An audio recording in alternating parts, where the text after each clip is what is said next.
¿Es posible que un libro de monstruos sea, bueno, algo más que una simple lista de criaturas? Es una buena pregunta para empezar. Llevamos décadas viendo bestiarios, pero de repente aparece uno, Monstruos del Multiverso, que sustituye a otros dos manuales muy queridos y genera una conversación, bueno, enorme. Sí, muchísima. Y claro, la gente se pregunta, ¿es solo una recopilación para vendernos lo mismo otra vez? ¿O de verdad hay algo nuevo bajo el sol? Es que esa es la pregunta del millón. Y la respuesta, en mi opinión, toca el corazón de cómo ha evolucionado el juego. Este libro no es solo una recopilación. Ah, no. No, que va. Es una declaración de intenciones. Responde a una necesidad que todos los Dungeon Masters, veteranos y novatos, sentíamos. Una necesidad que a veces ni sabíamos que teníamos, ¿no? Exacto. La de ¿cómo podemos hacer que dirigir una partida sea más fluido, más narrativo y menos administrativo? Menos como hacer la declaración de la renta en mitad de un combate, ¿no? Justo. Pues esa es nuestra promesa para los próximos minutos. Vamos a analizar a fondo qué es exactamente Mordenkainen presenta, Monstruos del Multiverso.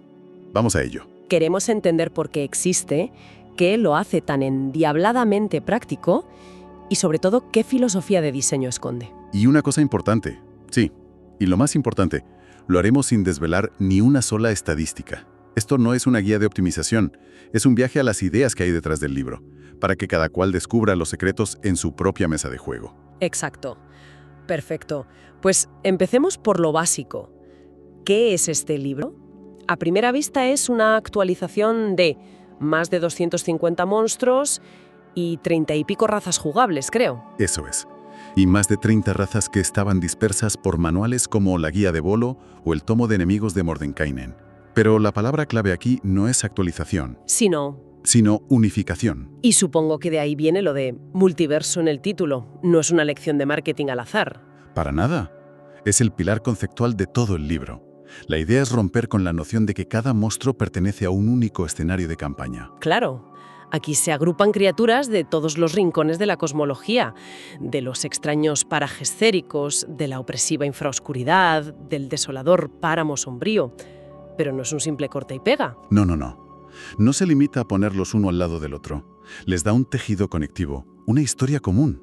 El ejemplo más claro, y que a mí me parece brillante, es el que usa para los elfos. Espera, ¿quieres decir que unifica el lore de todos los tipos de elfos? Ajá. Siempre los he visto como razas casi separadas. Tienes a los elfos de los bosques, a los drow en sus cavernas, a los Shadarkai. Parecen primos muy, muy lejanos. Exacto. Pues este libro te cuenta la historia familiar completa. Plantea que los elfos originales eran seres puramente feíricos de Arbandor. Vale. Tras la traición de Lolth y su exilio, no fueron directamente a los mundos del plano material, sino que huyeron a los parajes feíricos. Ajá. Fue en ese lugar de magia caótica y primigenia donde su naturaleza cambió y se convirtieron en los humanoides que conocemos. Y a partir de ahí comenzó su diáspora por el multiverso. O sea que, un momento, ¿me estás diciendo que el libro conecta el origen de un elfo marino con el de un drow? Justo eso. Que ambos parten de ese mismo éxodo. Eso cambia por completo la forma de verlos. No son especies distintas, son adaptaciones. Esa es la palabra, adaptaciones. Los que se vincularon a los bosques se convirtieron en los elfos silvanos. Los que siguieron a Lolth a las profundidades de la tierra se transformaron en los drow. Claro. Y los que se sintieron atraídos por la melancolía del páramo sombrío se convirtieron en los Shadarkai. Les da una coherencia narrativa fascinante. Es que son Dungeon Master lo puede explotar muchísimo. De repente un drow y un elfo de los bosques en la misma mesa tienen un conflicto que es en esencia una disputa familiar milenaria. Totalmente. Y esta idea de unificar y dar contexto se aplica a todo, desde los grandes señores demoníacos como Demogorgon hasta los kobolds. A todo. Es como si el libro te dijera, mira, todo este caos cósmico tiene un orden, y aquí tienes el mapa para entenderlo. Esto me lleva a pensar en el trabajo que hay detrás. Hay una filosofía de rediseño muy clara, ¿verdad? Absolutamente. Y aquí entramos en el cambio más significativo y para muchos el más bienvenido. La filosofía central es la agilidad en la mesa de juego. El objetivo es reducir la carga mental del Dungeon Master. Háblame de eso. Porque cualquiera que haya dirigido una partida sabe lo que es tener 5 libros abiertos, el manual de monstruos, tus notas y 3 aplicaciones en el móvil. Para gestionar un solo combate. Sí. Sí. Pues esa es la pesadilla que se intenta solucionar. El mayor cambio está en las criaturas que usan magia. Antes, un mago enemigo, digamos un archimago Drow, venía con una lista de conjuros, Larguísima. como la de un personaje jugador, exacto. Y eso obligaba al Dungeon Master a hacer una pausa constante. Totalmente.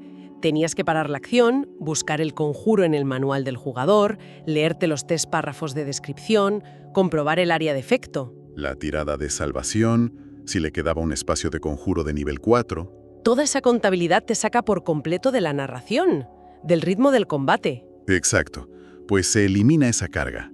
Ahora, en lugar de una lista de 20 conjuros, esas criaturas tienen acciones específicas y habilidades recargables que emullan sus efectos mágicos. A ver, ¿un ejemplo? Pues mira, en lugar de tener el conjuro Rayo de Fuego, la criatura tiene una acción llamada Rayo Abrasador que hace X de daño.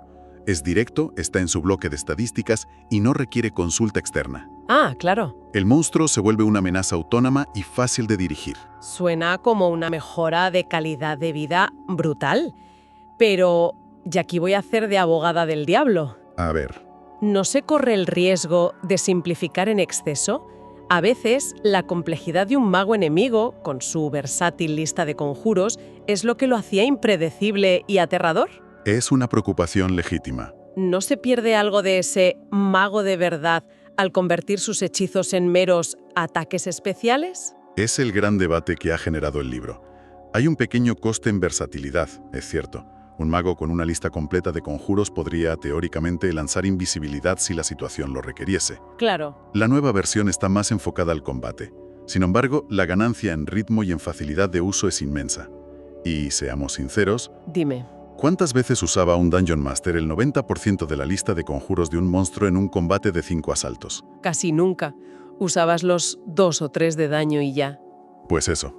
Este diseño se centra en lo que hace a la criatura memorable y peligrosa en la práctica, no en la teoría. Visto así, es un enfoque pragmático. Se sacrifica una complejidad que rara vez se usaba a cambio de una experiencia de juego más dinámica. Y me imagino que esta filosofía no solo afecta a los magos. No, se aplica a todo. Los bloques de estadísticas son más limpios, más fáciles de leer de un vistazo. Y esto tiene un efecto secundario maravilloso. Fomenta la improvisación. Ah, eso es interesante. Recuerdo una vez, hace años, que mis jugadores decidieron meterse en una cueva que yo no tenía preparada. Entré en pánico. Improvisar un encuentro con los viejos manuales era un suplicio. Te entiendo perfectamente. Con este libro puedes coger una criatura que te llame la atención y en 30 segundos sabes cómo usarla de forma efectiva. Y a veces, el propio concepto de la criatura te da la aventura entera. Pienso en un ejemplo del libro que me fascinó sin ni siquiera ver sus números, El Baljanot, del Páramo Sombrío. Un ejemplo perfecto de cómo el diseño conceptual inspira la narrativa. Es que lo más interesante no es qué ataques tiene, sino lo que hace. Es un depredador que altera la realidad de su guarida, la moldea para que parezca... El lugar perfecto. Exacto, el lugar seguro y tentador que unos viajeros perdidos desearían encontrar. Una hoguera cálida, el olor a comida. Usa tus propios anhelos en tu contra. Es una pasada. Esa idea, por sí sola, es el germen de una sesión entera de terror psicológico. El combate es casi secundario. Y ese mismo enfoque de flexibilidad y de potenciar la creatividad se ha aplicado a las razas jugables. El libro ofrece más de 30 opciones, desde los alados a Aarakocra hasta los felinos tabaxis.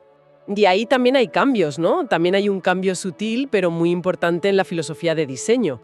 Dar más libertad.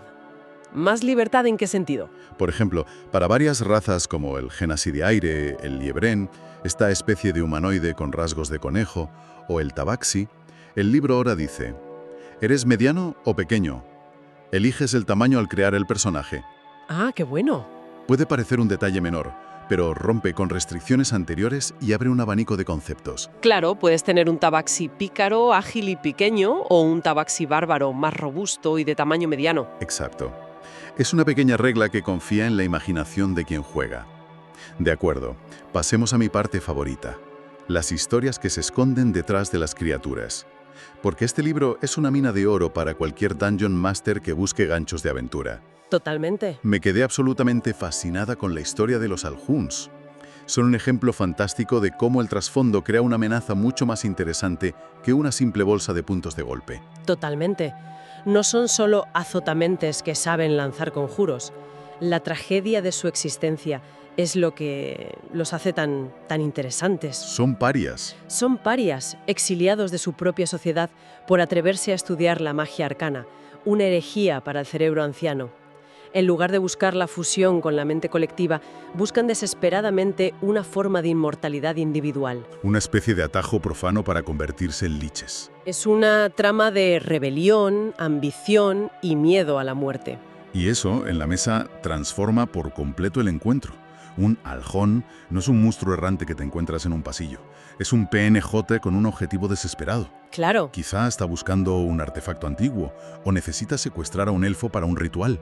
Su trasfondo es literalmente el motor de una aventura. El libro te lo sirve en bandeja. O el Nilbok. ¡Qué idea tan absolutamente genial y caótica! No es solo un goblin más. No. Es el espíritu embaucador de un antiguo dios goblin que fue destruido y que ahora posee a otros goblins. Su nombre, Nilbok, es goblin al revés. Es el caos personificado. Es una de mis criaturas favoritas conceptualmente. Introduce un elemento de anarquía pura. Y lo curioso es que los propios goblins lo veneran y lo temen. Saben que tener un Nilbok en la tribu es un honor, pero también... Una fuente de problemas constantes. Claro, porque no es un enemigo para combatir de frente. Si lo atacas, el espíritu puede saltar a otro goblin o incluso a uno de los personajes. Totalmente. Es el encuentro perfecto para una sesión social, de engaño, donde todo puede salir terriblemente mal de la forma más divertida posible. Sí, es genial, pero también es una criatura que requiere cierta habilidad para dirigirla bien. Ah, buen punto. Un Dungeon Master sin experiencia podría convertir ese caos divertido en una sesión frustrante si no gestiona bien la anarquía que genera. Es una herramienta poderosa, pero hay que saber usarla. Desde luego. Y luego, en el otro extremo del espectro, tienes conceptos que son puro terror cósmico. El devorador. Uf, el devorador. La descripción es para tener pesadillas. Un demonio transformado por el mismísimo Orcus con el único propósito de consumir y atrapar almas. Y la forma en que lo hace es lo que lo convierte en una imagen imborrable. No es que mate y ya. Aprisiona a sus víctimas, aún con un hilo de conciencia, dentro de su propia caja torácica, consumiendo su esencia lentamente. Imagina la escena para los jugadores. Ven a este error y, a través de sus costillas, ven la cara de un antiguo aliado gritando en silencio.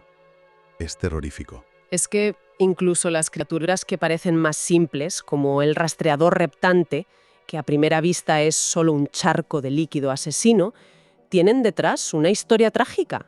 El libro te cuenta que es la esencia de un ser que murió con un deseo de venganza tan abrumador que su mente quedó atrapada en esa forma amorfa.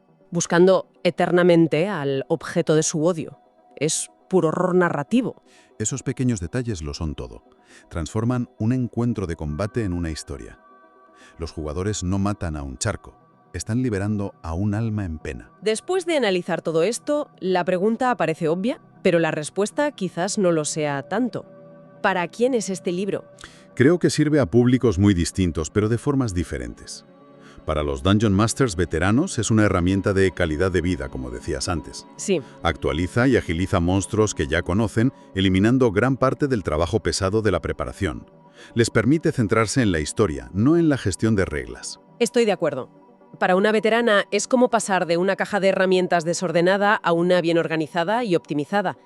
Pero, ¿y para los Dungeon Masters nuevos? Ajá. ¿No podría ser abrumador? ¿Ponerle a alguien delante 250 monstruos y 30 razas de golpe podría generar parálisis por análisis? ¿No te parece? Podría parecerlo, pero en la práctica ocurre lo contrario. Piensa en la alternativa para un Dungeon Master nuevo. A ver, es una selección enorme, curada y unificada. Todo lo que necesitas para empezar a crear mundos increíbles está en este único lugar y está diseñado para ser fácil de usar. Es mucho menos intimidante. Visto así, es un punto de partida mucho más accesible. Y no nos olvidemos de quienes juegan. Por supuesto. Para quienes crean personajes, la primera sección del libro es una ventana a conceptos fascinantes. De repente, puedes jugar con un centauro de los parajes féricos, un cambiante, un turtle. Amplía enormemente el abanico de historias que se pueden contar desde el lado de los personajes. Sin duda. Y por su propio enfoque, como comentábamos al principio, es un libro casi imprescindible para campañas que viajan entre planos. Sí, o que tienen una temática más cósmica. Si tu aventura va a saltar de la infraoscuridad al plano astral, este libro es tu mejor aliado. Bueno, llegados a este punto. Llegados a este punto, creo que podemos sintetizar qué representa este libro. Monstruos del Multiverso es más que una simple actualización. Es una declaración sobre la dirección futura del juego. Una apuesta. Sí, una apuesta clara por la agilidad, por la facilidad de uso para el Dungeon Master y por una narrativa más integrada y flexible. Yo diría que es un libro que valora el tiempo del Dungeon Master por encima de todo. Es una herramienta diseñada para inspirar y facilitar, no para abrumar. Totalmente. Lo recomendaría a cualquier Dungeon Master que sienta que la preparación de encuentros a veces le frena la creatividad, o a cualquiera que busque una fuente unificada de ideas. Su valor reside en su aplicación práctica en la mesa. Es un libro para ser usado, manchado y llenado de notas. No para estar en una estantería acumulando polvo. Exacto. Para terminar, me quedo con una idea que todo esto me ha provocado. Al presentar tantos orígenes distintos, el libro te invita a pensar que no existe una única versión correcta de un monstruo. Es una reflexión interesante. Cada campaña es en sí misma un universo dentro del multiverso. Y este libro no te da un canon rígido, te da las herramientas para que construyas el tuyo. Las piezas del puzzle, eso es, y nos deja con una pregunta para reflexionar. Si el multiverso es infinito, ¿qué versiones de estas criaturas, qué nuevas historias y adaptaciones aún no hemos descubierto en nuestras propias mesas de juego? Una pregunta que abre la puerta a la creatividad de cada cual. Nos encantaría saber qué tipo de criaturas de este multiverso llaman más la atención. Las aberraciones psiónicas y sus planes retorcidos, los infernales y sus contratos con letra pequeña, o las criaturas mágicas y caóticas de los parajes feíricos. Hasta nuestro próximo análisis.